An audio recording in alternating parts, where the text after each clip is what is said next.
करके कहाँ चला गया बोलो, छठे ऑर्बिट पे चला गया।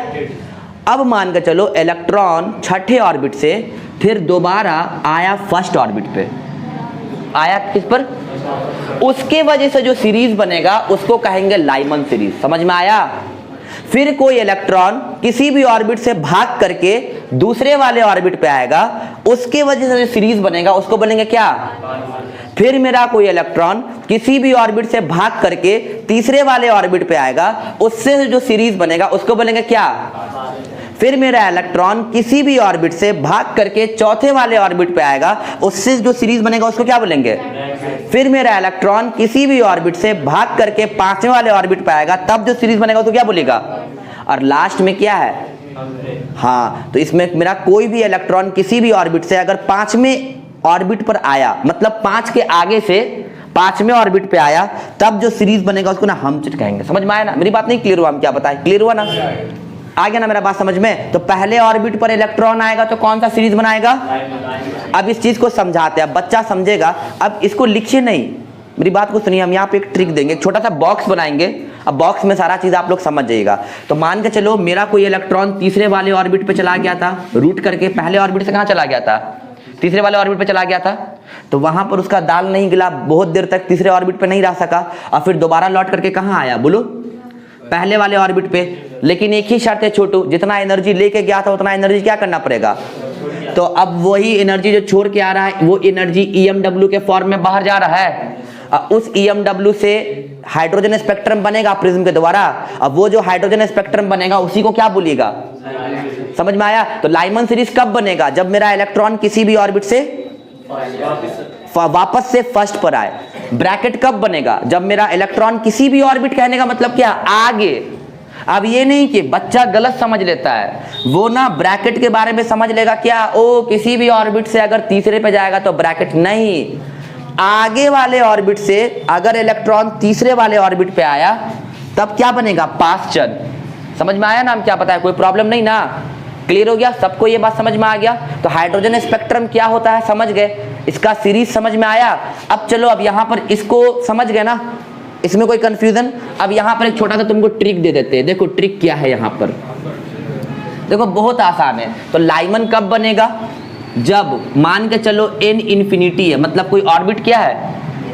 इंफिनिटी, या नहीं तो n 2 3 4 5 डॉट डॉट डॉट ऐसे लिखो, जैसे n 2 3 4 dot dot dot infinity, मतलब दूसरा ऑर्बिट, तीसरा, चौथा या इनफाइनाइट ऑर्बिट से जब इलेक्ट्रॉन मेरा किस ऑर्बिट पर आएगा?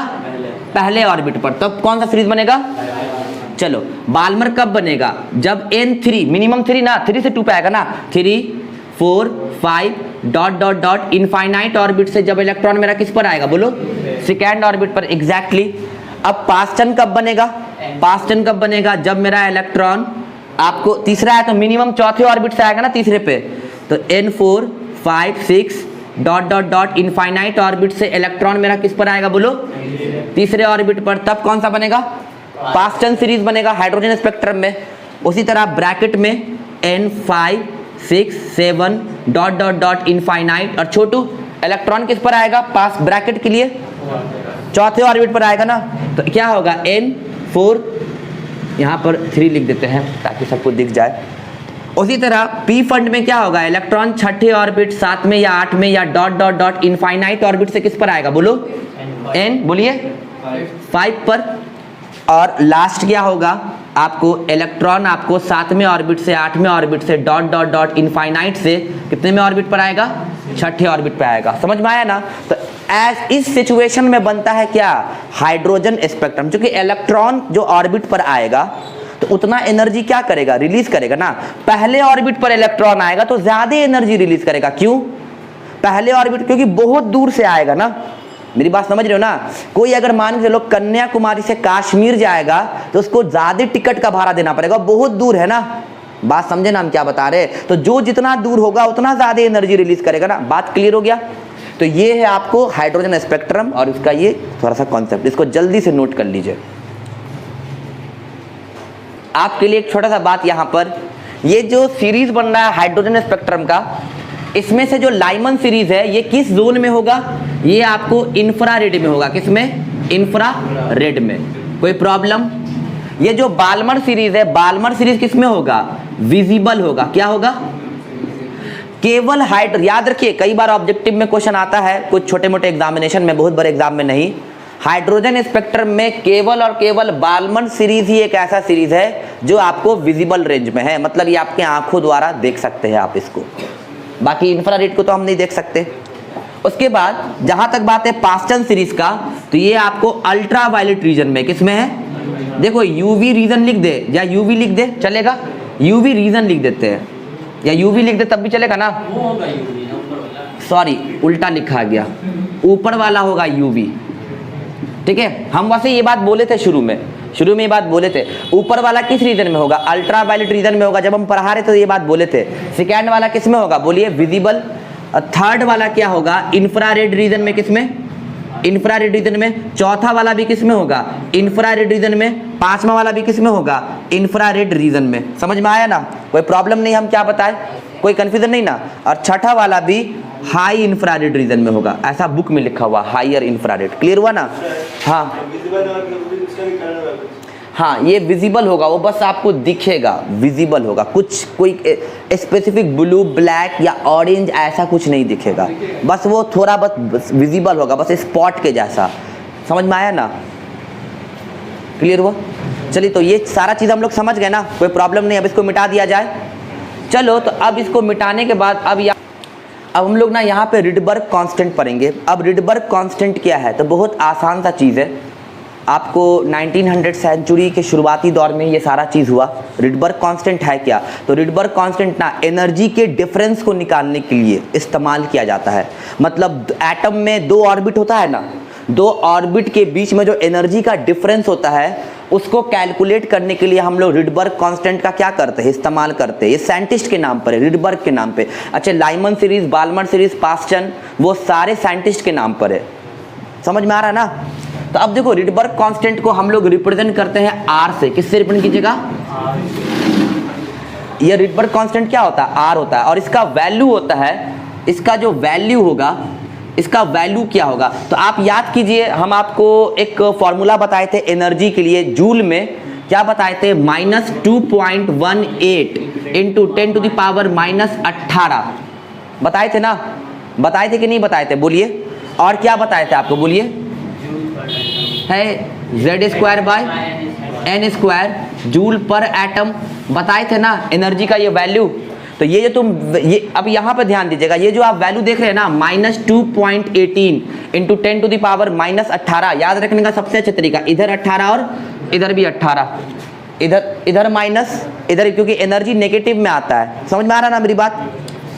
तो बेसिक और नेगेटिव साइन बताता था कि इलेक्ट्रॉन बाउंडेड है न्यूक्लियस से, ऐसा एलन के स्टडी मटेरियल में लिखा हुआ है, हम ये चीज़ बताए थे उस दिन। तो रिडबर्ग कांस्टेंट का ये क्या है? मतलब जो एनर्जी का वैल्यू है ना वही रिडबर्ग कांस्टेंट है। समझ में आ गया ना? वही क्या है? तो अब हम लोग यहाँ पर क्या निकालते हैं? हम लोग ना म्यू बार निकालते हैं। म्यू बार का मतलब क्या होता है? Wave number. म्यू बार हम लोग किसको कहते हैं? आप लोग को याद है हम म्यू बार पढ़ाए थे। म्यू बार का मतलब होता है वेव नंबर, और म्यू बार का मतलब होता है रेसिप्रोकल ऑफ वेवलेंथ, मतलब 1/λ। मेरा आज क्या होता है? 1/λ। और 1/λ मतलब अब रिडबर्ग क्या एक फॉर्मूला दिए 1/λ के लिए, 1/λ के लिए फॉर्मूला हो जाएगा RZ², क्या हो जाएगा? RZ² इंटू 1/n1 का स्क्वायर माइनस 1/n2 का स्क्वायर। इस फॉर्मूला को याद रखिएगा, और ये आपको क्लास 12 के मॉडर्न फिजिक्स में पूछा जाएगा। अब इसमें हम सारी चीज़ का मतलब समझा देते हैं। इसका मतलब क्या है? सपोज करते हैं कि ये मेरा कोई एटम का न्यूक्लियस है और ये एटम का पहला ऑर्बिट है। मेरी बात को सुन लो ना अजीम अख्तर, काम देगा बात। पहला ऑर्बिट है और ये क्या है बोलो? तीसरा ऑर्बिट है, चौथा ऑर्बिट है। हम ये इमेजिन करते हैं कि मेरा इलेक्ट्रॉन दूसरे ऑर्बिट से एक्साइटेड स्टेट में चला गया चौथे वाले ऑर्बिट से। तो मेरा इलेक्ट्रॉन दूसरे ऑर्बिट से कहाँ मूव कर गया? चौथे वाले ऑर्बिट पे। लेकिन ये इलेक्ट्रॉन बहुत देर तक चौथे ऑर्बिट पर नहीं रहा, तो ये इलेक्ट्रॉन अब चौथे ऑर्बिट से फिर दोबारा से कहाँ आ रहा? अपने वतन, अपने घर, दूसरे वाले ऑर्बिट पर। तो उस सिचुएशन में अब जितना एनर्जी लेके गया था उतना एनर्जी ये इलेक्ट्रॉन क्या करेगा, लॉस करेगा, पढ़े है ना। और वो एनर्जी बाहर में किस फॉर्म में निकलेगा, EMW के फॉर्म में, छोटू इलेक्ट्रोमैग्नेटिक वेव के फॉर्म में निकलेगा ना। तो अब ये जो EMW निकलेगा तो उसका कुछ ना कुछ तो वेवलेंथ होगा, क्या होगा, तो अब उसके वेवलेंथ का रेसिप्रोकल, अरे देखो ना, ये जो रेडिएशन निकलेगा जो कि इलेक्ट्रॉन जो एक्साइटेड स्टेट में जाएगा और फिर एक्साइटेड स्टेट से जो फिर अपने ग्राउंड स्टेट में आएगा तो वो क्या रिलीज करेगा एटमॉस्फेयर में, इलेक्ट्रोमैग्नेटिक वेव अरे रिलीज करेगा ना।